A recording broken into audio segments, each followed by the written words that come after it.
Hello everyone, welcome to Exam Focus by Saurav. Yes, you can.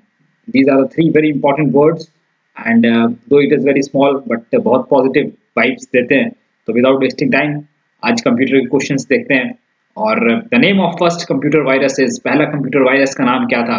Basically जो पहला computer virus है वो 1982 में पहली बार नजर में आया while playing games, computer games, और इसे बनाया था, इनका भी नाम इंपॉर्टेंट है, रिच स्क्रैंटा, SKRENTA, ये नाम भी नोट डाउन कर लें.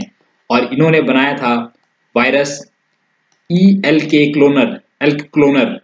और ये जो वायरस था वो अटैच था एप्पल डॉस 3.3 में ऑपरेटिंग सिस्टम में, और ये स्प्रेड किया गया था एक फ्लॉपी डिस्क के द्वारा. तो एल्क क्लोनर और रिच स्क्रैंटा द्वारा बनाया गया 1982 में. Which is not a high level language.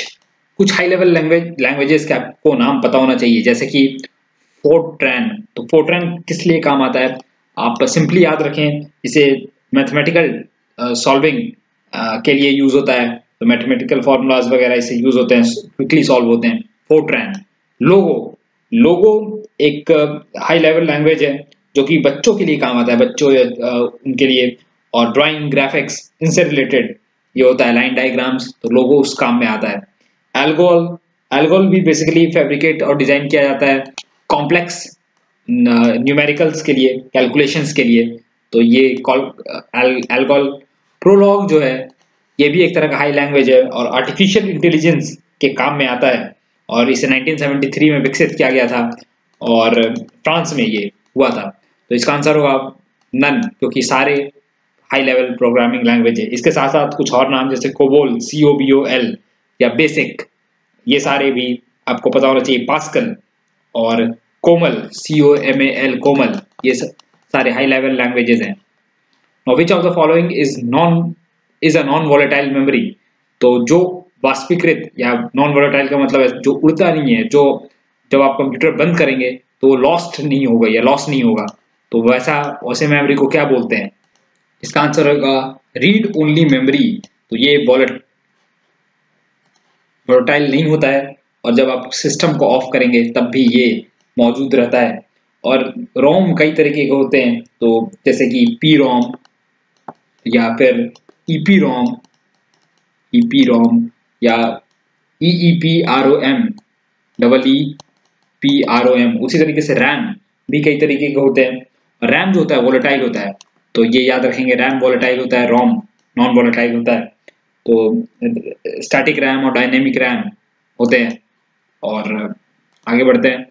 Dot matrix is a type of. तो ये तो सुनते ही आप आंसर टिक कर चुके होंगे अब तक. ये एक तरह का प्रिंटर होता है. डॉट मैट्रिक्स ऐसा प्रिंटर हुआ करता था जिसमें, अब तो थोड़ा पुराना हो चुका है, in which one character was typed या वन कैरेक्टर वाज प्रिंटेड. एक कैरेक्टर एक बार में प्रिंट होता था. उसी तरीके से कुछ और प्रिंटर्स हुए हैं, जैसे कि इंकजेट प्रिंटर स्प्रेइंग के थ्रू यूज होता था. और उसी की तरह laser printer, this is most advance, one of the most advanced printers.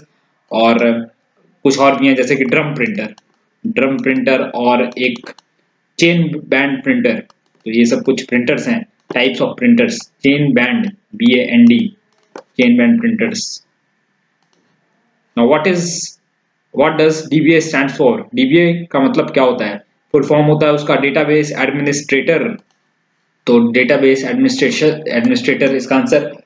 और ये जो डेटाबेस एडमिनिस्ट्रेटर होते हैं, ये सक्सेसफुल डेटाबेस इन्वायरमेंट मेंटेन करने में इनका हाथ होता है, और ये प्रोवाइड करते हैं या परफॉर्म करते हैं ऐसे एक्टिविटीज जो कि सक्सेसफुली डेटाबेस को मेंटेन जिससे किया जा सकता है by the use of database security software to keep the data secure.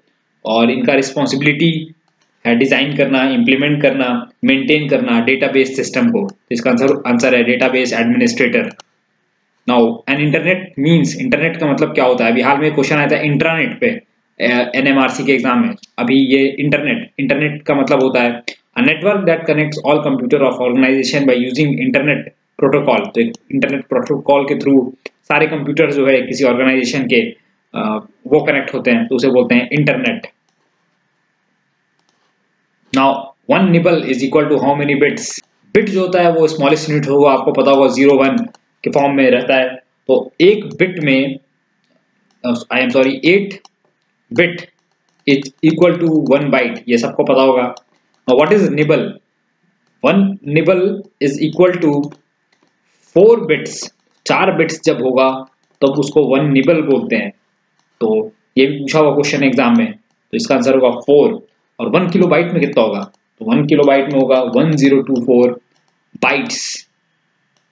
Okay, and 1 bite में आपको पता है 8 bits. Now Pentium is this is very easy question. Pentium क्या है? पेंटियम इनमें से है micro processor, operating system, antivirus या सीडी राइटर। तो ये तो सबको पता होगा, पेंटियम एक तरह का माइक्रो प्रोसेसर है।